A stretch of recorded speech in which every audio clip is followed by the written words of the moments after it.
Heart attack symptoms. ಹೃದಯಾಘಾತಕ್ಕೂ ಮುನ್ನ ಈ ಲಕ್ಷಣಗಳು ಕಂಡು ಬರುತ್ತವೆ. ನಿರ್ಲಕ್ಷಿಸಬೇಡಿ. ಕರ್ನಾಟಕ ರತ್ನ ಪವರ್ ಸ್ಟಾರ್ ಪುನೀತ್ ರಾಜ್ಕುಮಾರ್ ಅವರು ಹೃದಯಾಘಾತಕ್ಕೊಳಗಾಗಿ ಕಣ್ಮರೆಯಾದ ನಂತರ ಕನ್ನಡಿಗರು ಹಾರ್ಟ್ ಅಟ್ಯಾಕ್ ಬಗ್ಗೆ ಹೆಚ್ಚೇ ಚಿಂತಿತರಾಗಿದ್ದಾರೆ. ಏಕಾಏಕಿ ಹೃದಯಾಘಾತ ಸಂಭವಿಸುತ್ತೆ ಎನಿಸಿದರೂ ಅದು ಪೂರ್ತಿ ಸತ್ಯವಲ್ಲ. ಹೃದಯಾಘಾತಕ್ಕೂ ಮುನ್ನ ಕೆಲವೊಂದು ಮುನ್ಸೂಚನೆಗಳು ಸಿಗುತ್ತವೆ, ನಾವು ಅವುಗಳನ್ನು ನಿರ್ಲಕ್ಷಿಸಬಾರದು.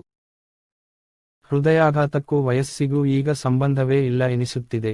ಈ ಹಿಂದೆ 60 ವರ್ಷ ಮೇಲ್ಪಟ್ಟವರಲ್ಲಿ ಹೃದಯಾಘಾತ ಹೆಚ್ಚಾಗಿ ಕಂಡು ಬರುತ್ತಿತ್ತು. ಆದರೆ ಈಗ ಹಸುಳೆಯಿಂದ ಹಿಡಿದು ವಯೋವೃದ್ಧರವರೆಗೆ ಯಾವುದೇ ವಯಸ್ಸಿನವರು, ಯಾವುದೇ ಸಮಯದಲ್ಲಿ ಹೃದಯಾಘಾತದ ಅಪಾಯವನ್ನು ಎದುರಿಸುತ್ತಾರೆ. ಇತ್ತೀಚಿನ ದಿನಗಳಲ್ಲಿ ಹದಿಹರೆಯದ ಯುವಕರು ಹೃದಯಾಘಾತದಿಂದ ಸಾವನ್ನಪ್ಪುತ್ತಿರುವ ಘಟನೆಗಳು ಹೆಚ್ಚಾಗುತ್ತಿವೆ.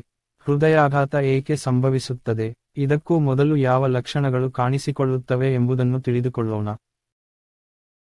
ಹೃದಯಾಘಾತಕ್ಕೆ ಮುಖ್ಯ ಕಾರಣ ಹೃದಯಕ್ಕೆ ರಕ್ತ ಪೂರೈಕೆಯಲ್ಲಿ ಆಗುವ ಅಡಚಣೆ. ದೇಹದಲ್ಲಿ ಸಂಗ್ರಹವಾದ ಕೊಬ್ಬು ಹೃದಯಾಘಾತಕ್ಕೆ ಕಾರಣವಾಗುತ್ತದೆ. ರಕ್ತವನ್ನು ಪೂರೈಸುವ ರಕ್ತನಾಳಗಳಲ್ಲಿ ಕೊಬ್ಬು ಸಂಗ್ರಹವಾಗುತ್ತದೆ. ಇದು ರಕ್ತದ ಹರಿವಿನಲ್ಲಿ ಅಡಚಣೆಯನ್ನು ಉಂಟು ಮಾಡುತ್ತದೆ. ಇದರಿಂದ ಹೃದಯ ಸ್ನಾಯುಗೆ ಆಮ್ಲಜನಕ ಸಿಗುವುದಿಲ್ಲ. ಇದು ಸ್ನಾಯುಗಳು ಸಾಯುವಂತೆ ಮಾಡುತ್ತದೆ ಮತ್ತು ಹೃದಯಾಘಾತಕ್ಕೆ ಕಾರಣವಾಗುತ್ತದೆ. ಕೆಲವು ಲಕ್ಷಣಗಳು ಹೃದಯಾಘಾತದ ಮೊದಲು ಕಾಣಿಸಿಕೊಳ್ಳುತ್ತವೆ.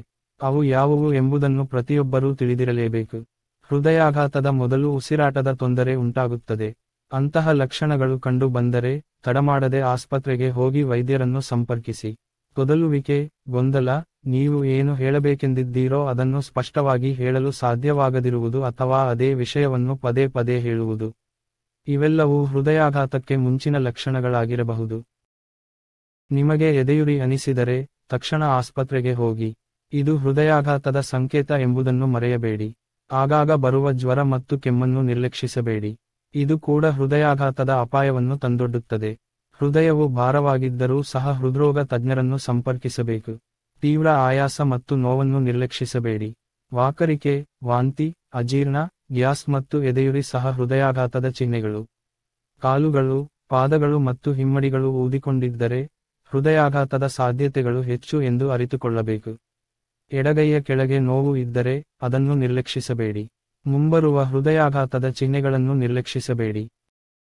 ಕೆಲವರಿಗೆ ದವಡೆ ನೋವು, ಗಂಟಲು ನೋವು ಕೂಡ ಹೃದಯಾಘಾತಕ್ಕೆ ಕಾರಣವಾಗಬಹುದು ಎನ್ನುತ್ತಾರೆ ವೈದ್ಯರು. ಯಾವುದೇ ಸಣ್ಣ ಚಟುವಟಿಕೆ ಮಾಡಿದ ನಂತರ ಹೃದಯವು ವೇಗವಾಗಿ ಬಡಿಯುತ್ತಿದ್ದರೆ ಅದು ಹೃದಯಾಘಾತಕ್ಕೆ ಕಾರಣವಾಗಬಹುದು. ಮೇಲೆ ತಿಳಿಸಿದ ಯಾವುದಾದರೂ 2 ಲಕ್ಷಣಗಳು ಕಂಡುಬಂದರೆ ಒಮ್ಮೆ ಪರೀಕ್ಷೆ ಮಾಡಿಸಿಕೊಳ್ಳುವುದು ಉತ್ತಮ.